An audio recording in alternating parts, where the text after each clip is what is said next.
Hello students, welcome to Be Ready to Learn with Roma Tiwari. Today I am here with a new chapter, The Shadow and a Flash, written by Jack London. Before I start explanation, let me just give you the brief introduction of writer. Jack London का पूरा नाम Jack Griffith London था. He was born in year 1876 and died in 1916. As student, he was the one who is considered actually the innovator of the science fiction. Okay, he was a great American novelist, journalist. So students, let me start the explanation. The shadow and the flash. Okay, the shadow का क्या मतलब होता है? परछाई. And the flash is what we call the रोशनी का कतरा. Okay, तो means the beam of light, we can say. So the shadow and the flash here.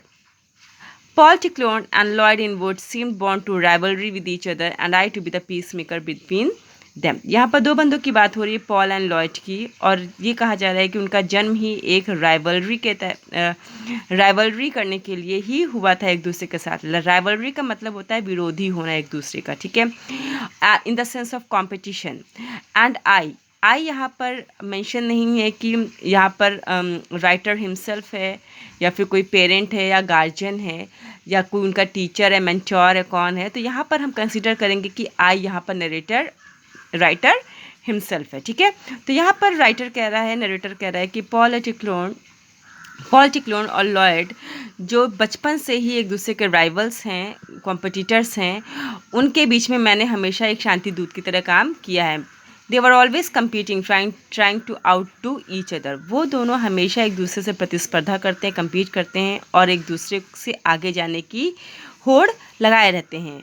When Paul Ticklone entered college, he decided to study the natural sciences, specializing in chemistry. जब Paul बड़ा हुआ, college में enter किया, तो उसने decide किया कि वो नेचुरल साइंस पढ़ेगा और उसमें क्या स्पेशलाइजेशन रहेगा उसका, केमिस्ट्री में. लॉयड फॉलोड पॉल्स लीड, और लॉयड ने भी वही चीज़ की जो पॉल ने शुरू की. लॉयड ने भी नेचुरल साइंस ही पढ़ा और स्पेशलाइजेशन उससे केमिस्ट्री में किया. There rivalry soon became a noted thing throughout the university. उनकी राइवलरी, उनका सेंस ऑफ कॉम्पिटिशन पूरी यूनिवर्सिटी में फेमस हो गया.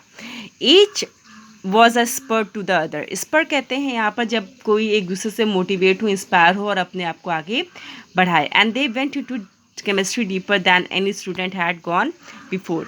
तो दोनों में इतनी राइवलरी थी. पॉल हमेशा सोचता था कि लॉयड कहीं उससे आगे ना निकल जाए और लॉयड हमेशा सोचता था कहीं पॉल उससे आगे ना निकल जाए. और इस कंपटीशन में वो दोनों इतनी ज़्यादा उन्होंने डीप स्टडी की केमिस्ट्री में कि शायद ही किसी स्टूडेंट ने उस यूनिवर्सिटी में की रही हो.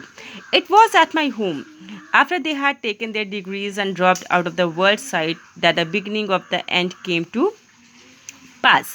ओके, अब यहाँ पर क्या हो रहा है कि राइटर बता रहा है कि ये सीन कहाँ का है, उसके घर का है, और यहाँ पर पॉल और लॉयड इस समय जो है अपनी डिग्री ख़त्म करके, पूरी कंप्लीट करके आए हुए हैं, और एक डिग्री का अंत हुआ है लेकिन एक बिगिनिंग की शुरुआत भी होनी है. वह on the day I have in mind Paul Tichlorne had been absorbed all morning in my study over a scientific journal. यहाँ पर राइटर कहता है कि वो खुद एक साइंटिफिक जर्नल, एक प्रोजेक्ट पे काम कर रहा था और उसको स्टडी करने के लिए पॉल सुबह से ही जो है उसके स्टडी रूम में एकदम उसमें कहते नहीं एकदम डूब जाना स्टडी करते हुए. तो वो सिचुएशन है पॉल की, वो जो है राइटर के साइंटिफिक जर्नल में एकदम एब्जॉर्ब मतलब डूबा हुआ होना.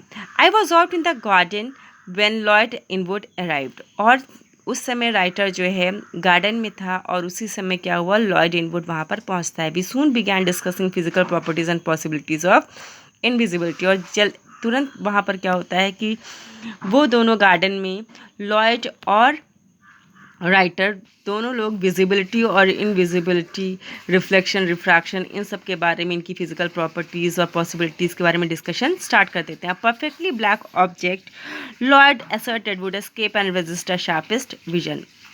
लॉयड कहता है कि जो भी परफेक्टली ब्लैक ऑब्जेक्ट होगा वो किसी भी विजन, किसी भी रिफ्लेक्शन, कोई भी लाइट को एब्जॉर्ब नहीं करेगा, उसको वो छोड़ देगा, एस्केप कर देगा. Colour is a sensation he was saying.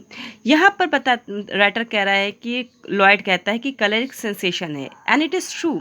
आप कैमरे में भी देखिए, आप कोई भी पिक लेते हैं तो आप उसकी कलर को आप सेंसिबिलिटी के अकॉर्डिंग आप उसे ब्राइटनेस और ये सब आप चेंज कर सकते हैं, मॉडिफाई मैनिपुलेट कर सकते हैं। इट इज़ ऑल बिकॉज की कलर इज़ अ सेंसेशन। ज़रूरी नहीं है कि हाँ जो चीज़ परफेक्टली डार्क रेड आपने पेंट की है तो वो जो है एकदम हमेशा हर कंडीशन में आपको डार्क रेड ही नज़र आए। वहाँ पर अगर लाइट कम ज़्यादा है तो उस हिसाब से उसका कलर भी डिफ़र और वेरी करेगा। दैट्स द रीज़न लॉयड यहाँ पे कह रहा है कि colour is a sensation, it has no objective reality, और इसकी कोई भी ठोस रियलिटी नहीं है। Without light we can see neither colours nor objects themselves. Lloyd कहता है कि हम लोग बिना लाइट के ना तो कलर देख सकते हैं और ना ही उस ऑब्जेक्ट को देख सकते हैं जिस पर वो कलर पेंटेड है। All objects are black in the dark and in the dark it is impossible to see them. सारे के सारे जो ऑब्जेक्ट होते हैं, वस्तु होती हैं, वो डार्क में, अंधेरे में ब्लैक हो जाती हैं और यही रीज़न है और उन्हें देख पाना इम्पॉसिबल होता है। If no light strikes upon them then no light is flung back from them to the eye. और फ्लंग बैक का मतलब होता है रिफ्लेक्ट होना, वापस से रिफ्लेक्ट होना, ठीक है। तो जब भी कोई अंधेरे में कोई लाइट चूँकि उनके ऊपर नहीं पड़ती है तो वो लाइट हमारी आंखों पर रिफ्लेक्ट नहीं करती है, इसीलिए हम जो है अंधेरे में कोई भी ऑब्जेक्ट या लाइट नहीं देख पाते हैं। And so we have no vision evidence of their being, और इसीलिए हमारे पास उनके होने का कोई भी सबूत या हम उसे विटनेस नहीं कर पाते हैं। But we see black objects in daylight, I objected. Narrator कहता है, राइटर कहता है कि हम दिन में लेकिन ब्लैक ऑब्जेक्ट देख लेते हैं। Very true he said. और फिर लॉयड कहता है कि हाँ ये सही बात है, and that is because they are not perfectly black. और ऐसा इसलिए है क्योंकि वो परफेक्टली ब्लैक नहीं होते हैं। कोई भी ब्लैक ऑब्जेक्ट जो हम देखते हैं वो परफेक्टली ब्लैक नहीं होता है, इसीलिए हम उसे दिन में देख सकते हैं।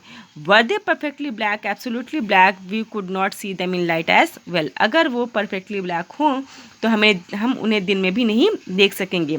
एंड सो आई से with the right pigments properly combined, an absolutely black paint could be produced which would make invisible whatever it was applied to।